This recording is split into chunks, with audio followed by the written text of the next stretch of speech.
If you're a longtime listener of Anything Goes, you might remember a little series I used to do here on Anything Goes called Advice Session, where I would ask you, the listener, to submit current challenges and struggles that you're dealing with, and I would take a few of them and give my advice.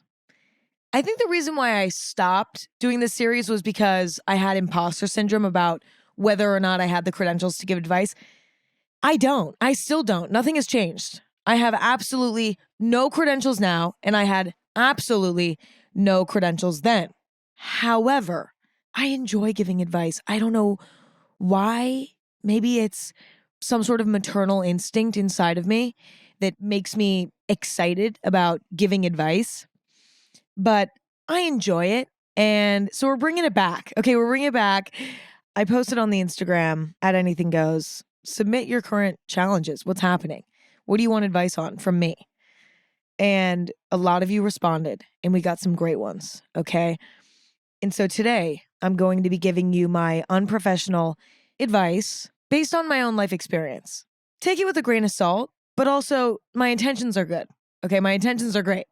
I want you to win in this life, but yeah, still take it with a grain of salt. Okay, someone said, I'm 19 years old, and I've never been in a relationship. I feel very behind and embarrassed. I completely relate to this because when I was 17, I moved to Los Angeles and I had never been in a relationship. Now, in retrospect, I know I was a child. I was 17, fresh out of high school. It's completely normal to not have been in a relationship before. But moving to LA was really jarring because I was now placed in this environment where there were a lot of mature teenagers. I was hanging out with kids who were 19, 20, and all of them were light years ahead of me. They'd been living in LA since they were, some of them, like 15, 16, adults. They felt like adults. Yeah, they're 19, 20-year-olds, but they felt like adults. Meanwhile, I'm this little 17-year-old waltzing in, naive in every single category, a virgin, never had sex, barely kissed a boy, like literally did not, like, yes, I had kissed some boys, but I didn't know what I was doing. Like I wasn't confident in my abilities. I was a complete fish out of water. And I felt so behind and so embarrassed. And I know some of you might be thinking, Emma, you were 17. Like that is to be expected. But I moved into a culture that was very different. Like what was normal in LA was to have already had 3 relationships and a whole lot of sex by 17. Meanwhile, I've done nothing. So I'm aware that that's sort of a unique scenario, but all this to say, I understand the feeling. I understand the feeling of being behind. And I think what that really stems from is comparison. If you're comparing your life to the norm or the popular route around you, and you're a little different from that, you're going to feel weird. You're going to feel behind. You're going to feel embarrassed. And I know that it feels too simple to say, hey, listen, comparison is the thief of joy. Stop comparing and you'll feel free. But that's sort of true. Like that's kind of where it starts. It's so important to remember that your timeline is uniquely yours and there's kind of no wrong way to do it when it comes to dating, relationships, sex, intimacy. I mean, in general, with all things. But to answer this question specifically, it is so your own journey. And other people's timelines have nothing to do with yours. Now, I would stop there, but I know that there's more to it. Like, if it was that simple to be like, don't compare your life to other people. Everybody's a little different. It's like, yeah, okay, thanks for that. Like, I could have figured that out. I think what's the most reassuring is that when it comes to sex and relationships and intimacy and all these things, you would be shocked, and you will be shocked at how quickly you catch up. Like, my first relationship was with somebody who was incredibly experienced, had had many relationships before me, had had a lot of sex before me, had done it all, okay? Had really, no, like actually done it all. Like, had more experiences than the average 30-year-old probably, just because of who they were and how, like they just lived a lot of life. And I was so freaked out because I was the complete opposite. I had had no experience at all. And I have a crush on this person. And I'm like, oh my God, like I want to make this happen.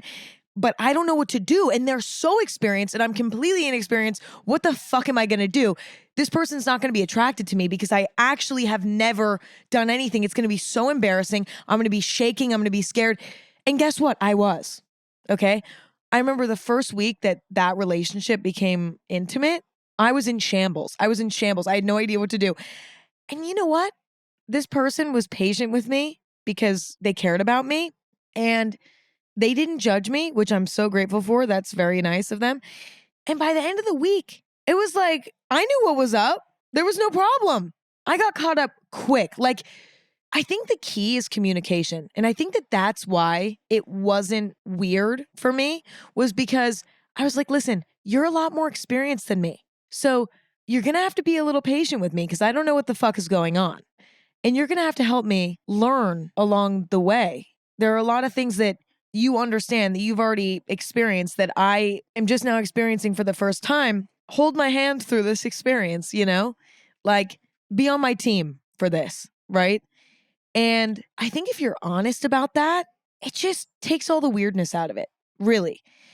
I think where you go wrong is when you try to pretend that you're more experienced than you are. You know, you go into a situation with somebody who maybe has dated a bunch of people, whatever, and you're sort of fresh on the scene and you're playing it off like, nah, I know what's going on. It's totally fine. It's totally cool. This is no problem.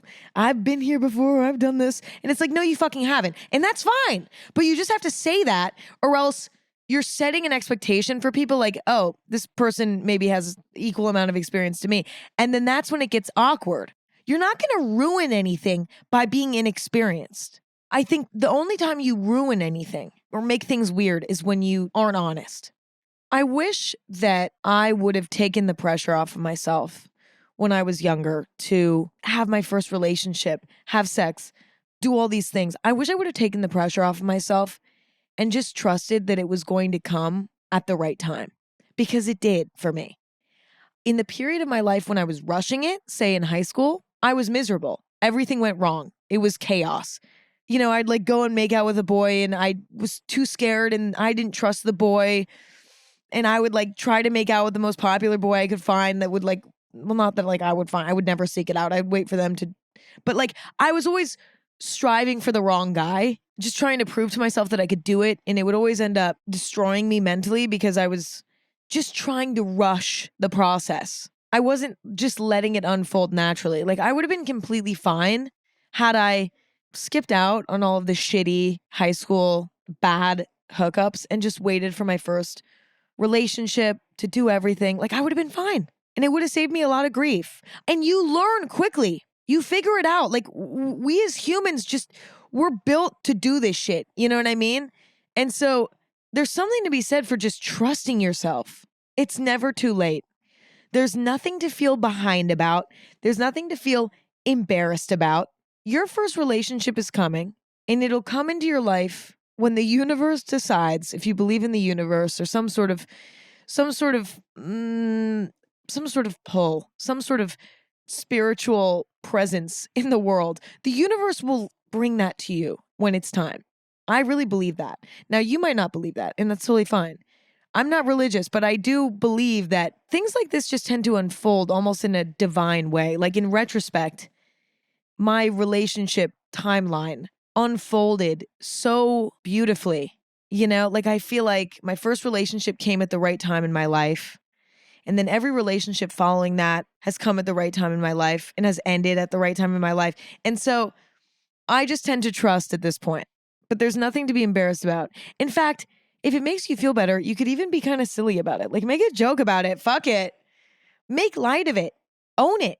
That helps so much. Anytime I'm embarrassed or ashamed of something about myself, a weird coping mechanism for me is going in the opposite direction and owning it and talking about it. And that might not work for everyone. Okay, so trust me, it's okay if that doesn't work for you. It's kind of weird that it works for me, but I've found so much power in that. So maybe that's something you could try too. But just remember that it's all going to be okay. There's nothing to be embarrassed about, and you're not behind. There's no such thing because there's no one singular timeline to live by. Someone said, I'm scared of the future. I'm a senior in high school and I don't know what I want to do with my life or who I want to be. Any tips? I think it's so ridiculous. No, see, here's the problem, okay? When you're a senior in high school, you're already deciding what college you're going to go to if you want to go to college, or figuring out what your first job is going to be if you're going straight into the workforce, or if you want to go to trade school, like you're already sort of figuring out what trade you want to get into. It is asking a lot of an 18-year-old to make a big step towards their career when their brain isn't even fully developed yet. Like at 18 years old, your brain is not fully developed. I'm pretty sure. Should I Google that or should I just say that fact and only vaguely know if it's true? I will Google it. The brain finishes developing and maturing in the mid to late 20s. So, yeah, it's a really huge ask of an 18-year-old to know what you want to do, know who you are, and start making steps towards that. However, it's an inevitable decision that must be made after high school. You need to figure out your next move, you know? But I think the problem is not that the 18-year-olds need to figure out their next move. The problem is the pressure that schools and parents and friends put on these 18-year-olds to have it all figured out. That's where the problem is. Because making a next move is crucial. You have to figure out what the fuck you're doing next after high school. You have to figure it out. Everyone does. But the problem is that choice is almost always lumped in with, well, do you know exactly what you want to do with your future? Because if not, how are you going to make this next move? That's ridiculous to me. And that's getting it all wrong, because you can make your next move and not know what you want to do with your life. Like, I don't even know what I want to do with my life, okay? I left high school to pursue an internet career. As we know, here I am doing it. Do I want to do this forever? Is this even going to last forever? Maybe not. I might pivot and go and do something else at some point in my life. For me, my next move was sort of presented to me in a very unusual way. You know, posting on YouTube became an option for a job. And I was like, well, let me just pursue this while I can. You know, it's here. I would be stupid not to pursue this. And that's going to happen to some people in life where their next move is obvious, whether they've had the same dream job since they were 5 years old. They've always wanted to be a veterinarian and they're pursuing that. So it's very obvious to go to veterinarian school, veterinary school, whatever. Or they've always wanted to be a coffee shop owner. So they go to business school and it's obvious. Or they've always wanted to be a lawyer. So they go to, law school, whatever. It's like, for some people, the next move's going to be obvious. Maybe even for some people, it's like, I just want to get married and be a stay-at-home mom. Or I want to get married and be a stay-at-home dad, whatever. And maybe they're marrying their high school sweetheart and they don't have to go do that. They can just get pregnant at like 20. You know what I mean? It's like, for some people, it's clear. It's obvious. It's written in the stars. They've known it since they were young. It's whatever. For other people, it comes right at the right time. It's like, oh my God, I had to make this decision. And now suddenly I had this epiphany. Okay, yeah. But that's a small majority, I feel like. Most people are like, I kind of know what I like, but I don't really know what I like. And that's fine. That's completely normal. I think it's important to remember that the pressure to know what's going to happen next is not fair to you. It's not fair to you. As a senior in high school, I don't think it's fair. It's a ridiculous thing to ask of a child. I think, well, I guess at 18, you're not a child anymore, but still sort of a child. I think 18 is still very much a child. You were a kid yesterday. You know what I mean? I think a better way of thinking about it is, what's something that I'm interested in? What's something that I want to try out? What's something that excites me? Let's say you want to go to college and you're trying to figure out what to major in. Unless you have a clear idea of what you want your career to be, major in something that's interesting to you. That's the next right move. Major in something that you're interested in studying. Choose something that you're genuinely going to be excited about showing up to school for, if you can find that. If you don't even want to go to college and you're like, you know what? I just want to get straight into the workforce. Start getting little jobs in industries that interest you. If you're like, well, I've always sort of had a thing for food. I've always sort of been a foodie in a way or something. Maybe that's something that you're interested in. Go work at like a cute cafe that sells creative pastries nearby your house. I don't know.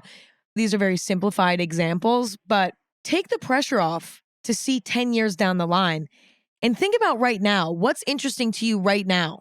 What would inspire you to get out of bed every day right now? And go and do that. And when it comes to not knowing who you want to be, does anyone know? I don't think anyone knows who they want to be at 18. And anyone who thinks that they do will realize soon that who they want to be is changing. It just changed. Like, again, you're not fully developed at 18. You're not fully there yet. You're not supposed to know who you want to be yet. You haven't even existed in the real world yet. When you're a senior in high school, you have not lived in the real world. You have not functioned in the real world yet. You've lived in a high school sort of bubble in a way. And not until you experience the real world can you have a clear understanding of who you want to be, I think. Because high school is sort of a bubble. You're there every single day, 5 days a week. It's sort of an echo chamber in a way because you're around the same kids, the same teachers every single day. You're in the same town.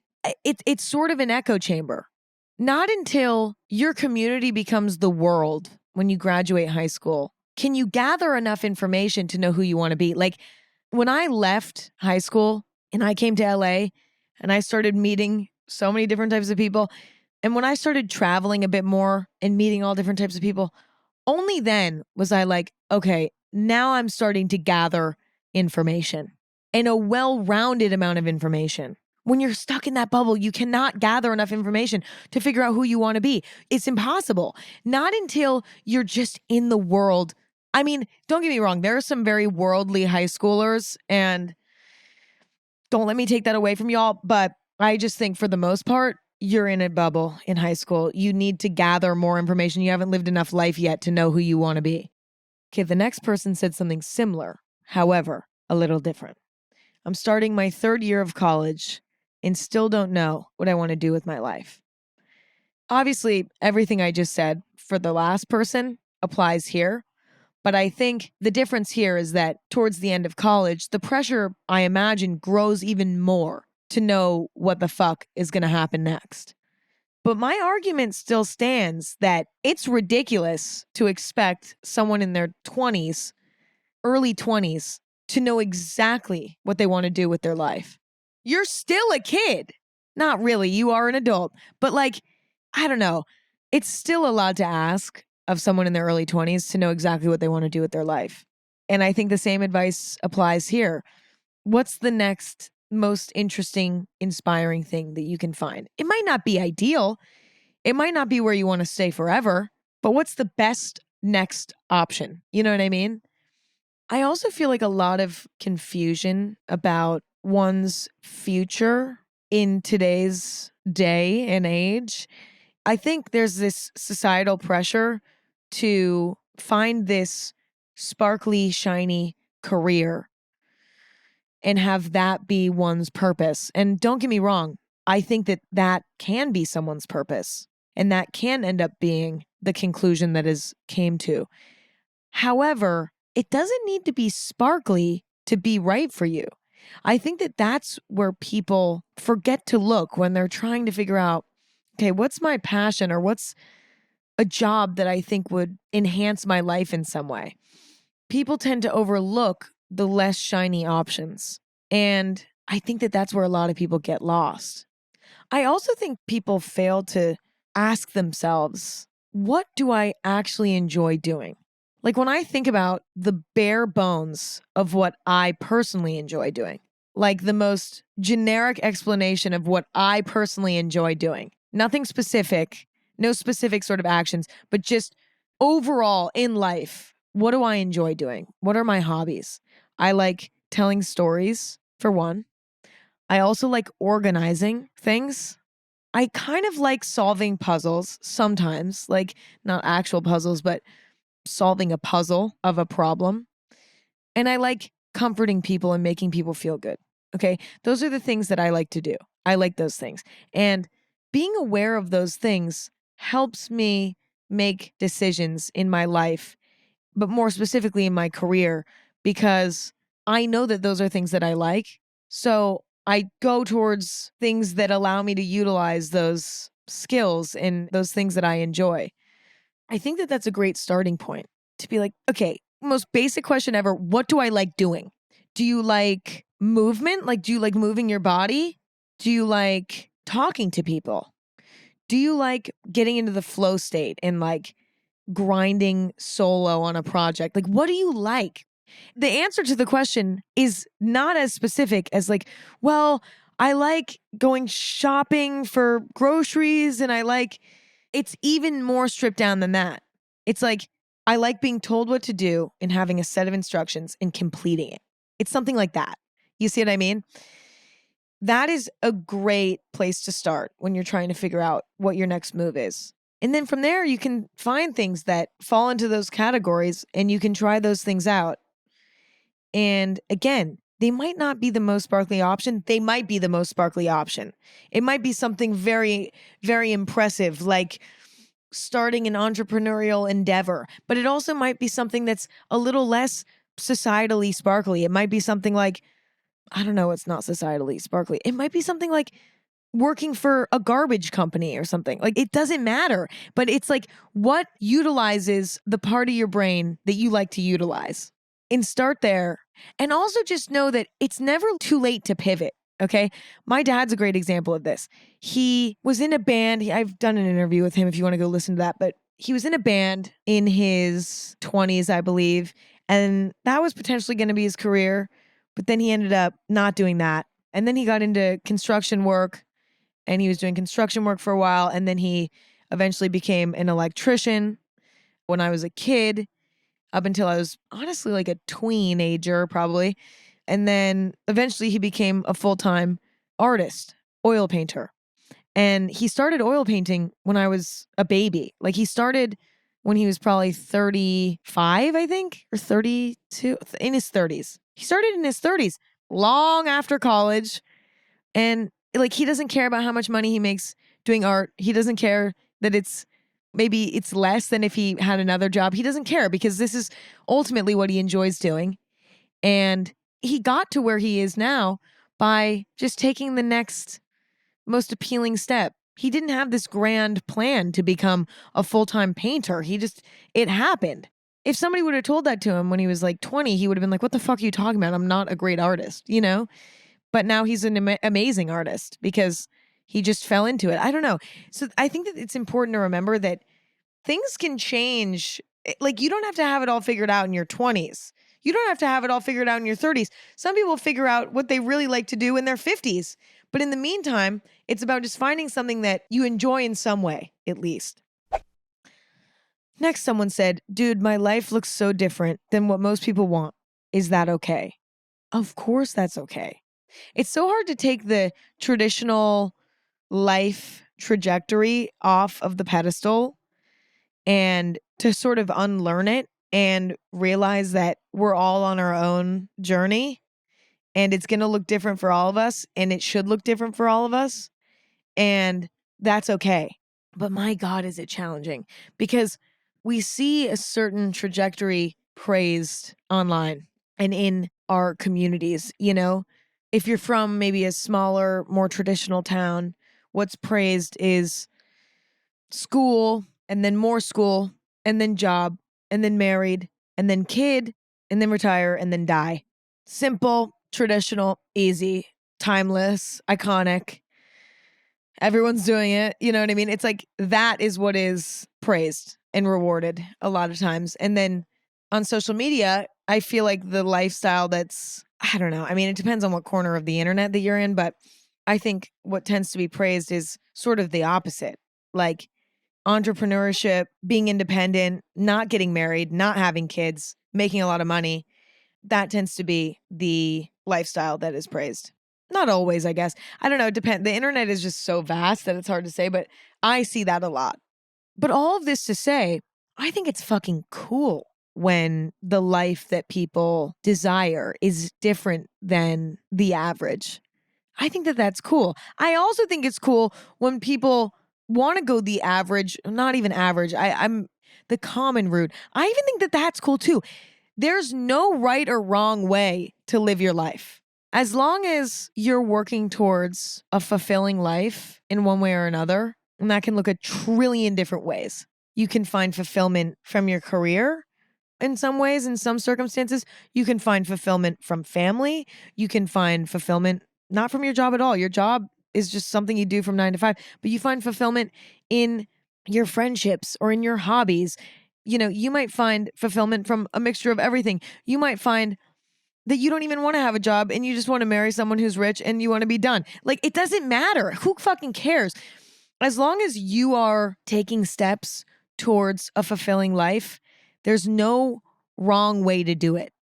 And I actually find that if you're someone who maybe craves a life that's a bit unusual and you succumb to the pressure of fitting in and following the trajectory that's popular, you will end up miserable. You will be miserable. That will make your life suck. And at the end of the day, you have to live your life for you. Who else? Who cares? Who the fuck cares? Who cares? When you look at life through the lens of like, this is a blank canvas and I can do whatever the fuck I want with it because this is my life and the sky's the limit. I can do anything. Yeah, there might be challenges along the way. There might be roadblocks, whatever. Sure. But this is all up to me, you know? I don't have to structure it in any specific type of way. I can get creative with it. When you start looking at life like that, you might still end up doing what is maybe common, but you'll come to that conclusion yourself instead of that conclusion being come to for you by society or the people around you. It's so important to embrace the blank canvas that life is. I'm so cringe today. Oh my God. I'm like a fucking walking. I feel like a Pinterest quote today. Fuck. This is just whatever. I love it. I'm cringe. I'm a little cringe sometimes. Sorry. But it's cute. It's cute. It's fine. It's cute and that's fine. Anyway, long story short, when you look at your life as a blank canvas and you embrace that and you look at that as a beautiful thing and an exciting thing, and you keep your eyes on your own fucking canvas and make a piece of art that looks good to you. Who cares what other people think of it? This piece of art is for you. It's for your house. It's for your metaphorical house. Think of it like that. Think of your life as this magnum opus of an art piece, okay? And you start with a blank canvas and you can choose to paint this canvas however you want. It can be easy to look around and see what your friends and family are painting. It can be easy to Google online, like famous painters, what did they do? And copy. Yes, it can be tempting to do that. And maybe that's exactly what you want to do. Maybe that's what will bring you fulfillment. Maybe that truly is the best for you. Like maybe that is actually the answer. Maybe that is your magnum opus, is to do something sort of metaphorically Van Gogh-esque, because Van Gogh is your idol. You see what I'm saying? Okay, maybe that's the case. But what you have to remember is that this is your painting. This is your painting, and you're the one that has to live with it. No one else has to live with it in their house. This is the one painting that is in your house, your metaphorical house. Only you have to live with it. Therefore, you must love it, or you must try your best to love it.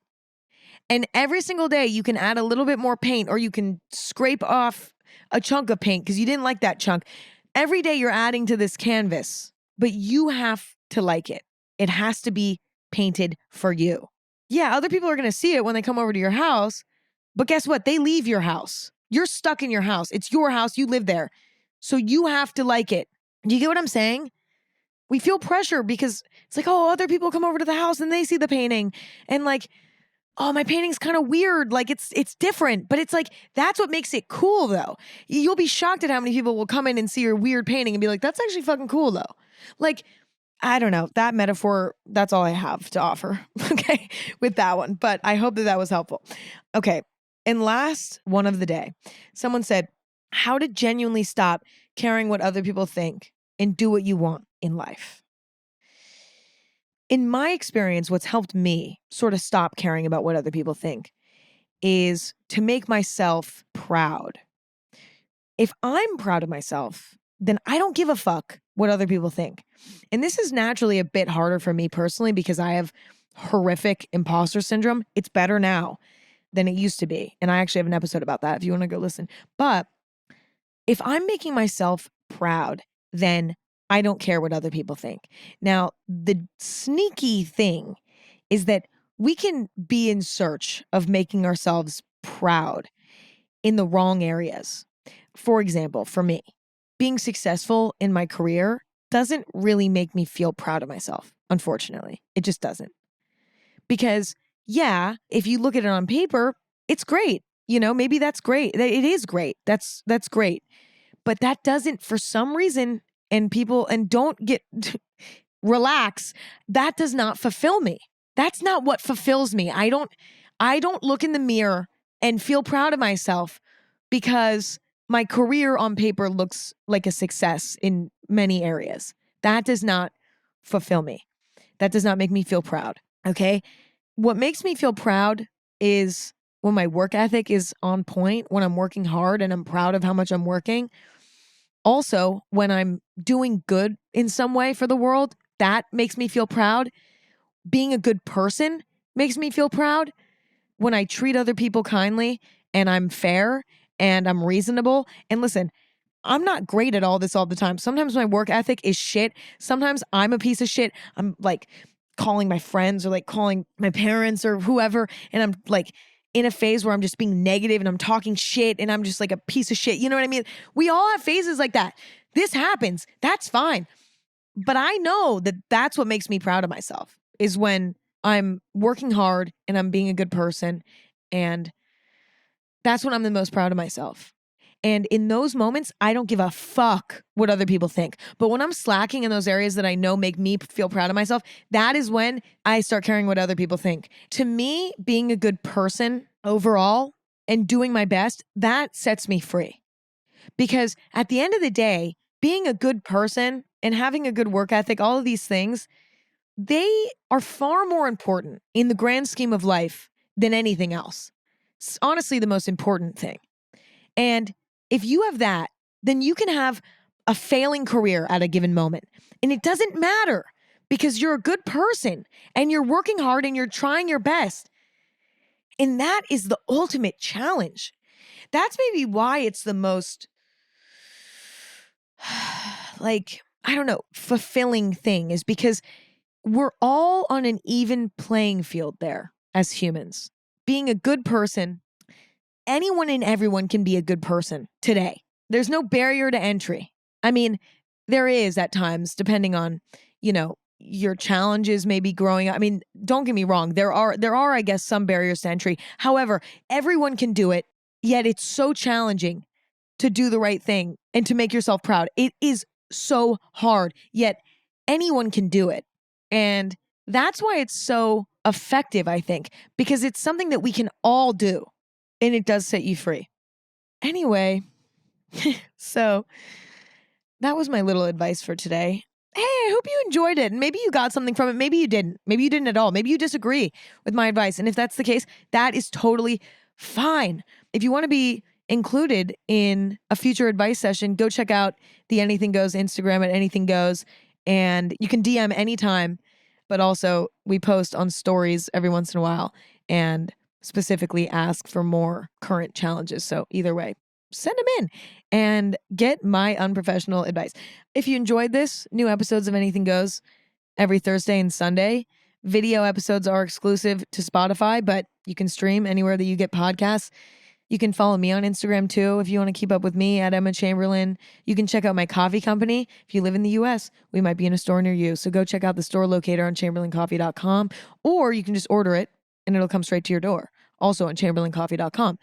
That's all I have for today. Love you all and appreciate you all and love hanging out and love giving you advice. And hopefully you like receiving advice. Maybe you don't.